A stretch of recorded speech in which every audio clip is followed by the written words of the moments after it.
Bonjour à toutes, bonjour à tous. Dans cette vidéo, je vais aborder la situation des banques européennes.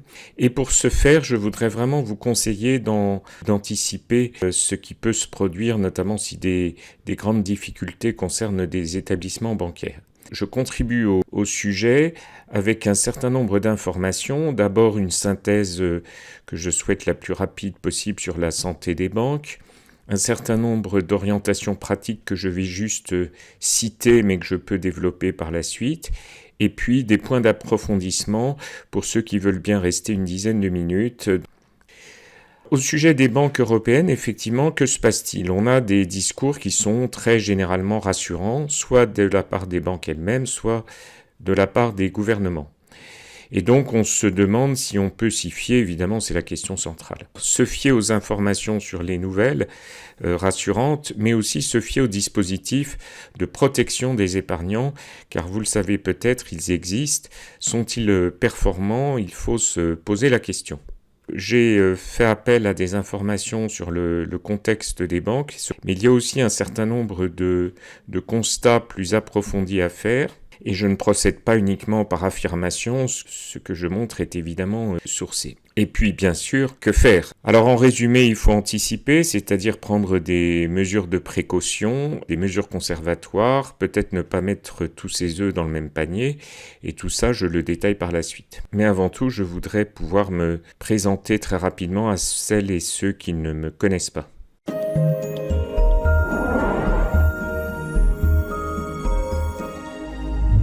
Je suis Marc Gentilhomme, auteur et chercheur en finance, et je suis indépendant des réseaux de vente, je ne fais pas de conseils financiers. J'ai une expérience d'une 30aine d'années comme consultant extérieur à des banques et à des assurances, et j'ai constitué aussi pendant 15 ans une clientèle de particuliers. Je serais très heureux de mettre cette expérience et ces recherches à votre service. J'ai fondé mon analyse d'abord sur un contexte visible, j'en parlais tout à l'heure, que je vais résumer par des signaux faibles dans 3 têtes de chapitres.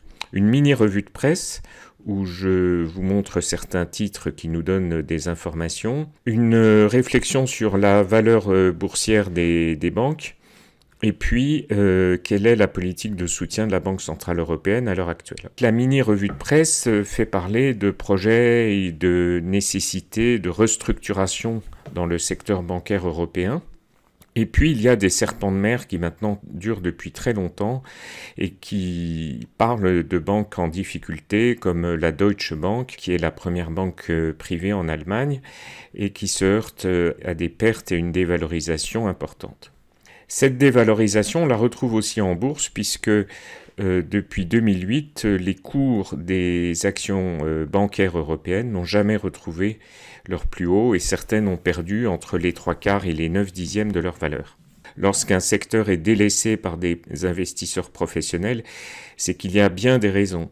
Donc effectivement, on a un discours, et je vais vite, qui est rassurant sur la santé, les protections, etc. Mais entre-temps, c'est l'un des pires secteurs boursiers depuis 15 ans. Troisièmement, vous remarquerez dans l'actualité que par des mécanismes relativement complexes, la Banque Centrale Européenne apporte une aide massive aux banques européennes sous forme de financement et de refinancement à des taux que vous aimeriez bien avoir comme client. Je voudrais aller plus loin en allant regarder les vraies raisons, faire les constats qui sont sous-jacents derrière ces phénomènes. Premier constat, le secteur bancaire européen est fragile, on va dire structurellement, parce qu'il a une rentabilité faible, due entre autres aux politiques monétaires accommodantes qui ont terriblement baissé les taux d'intérêt, voire à les annuler.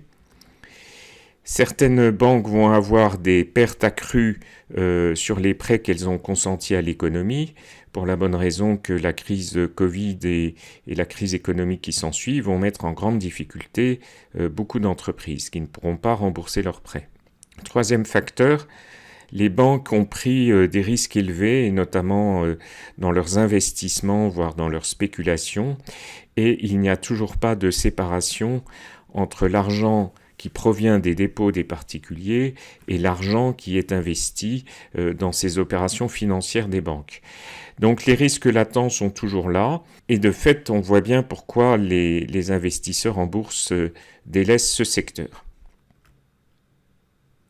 Alors évidemment, la bonne question à se poser devant ce tableau qui est assez négatif, mais je pense réaliste, c'est de savoir si chacun ou chacune d'entre nous avons un parachute, ou en tout cas des garanties et des protections. Il y a des dispositifs nationaux et européens qui sont prévus, et notamment le fameux fonds de garantie et de résolution.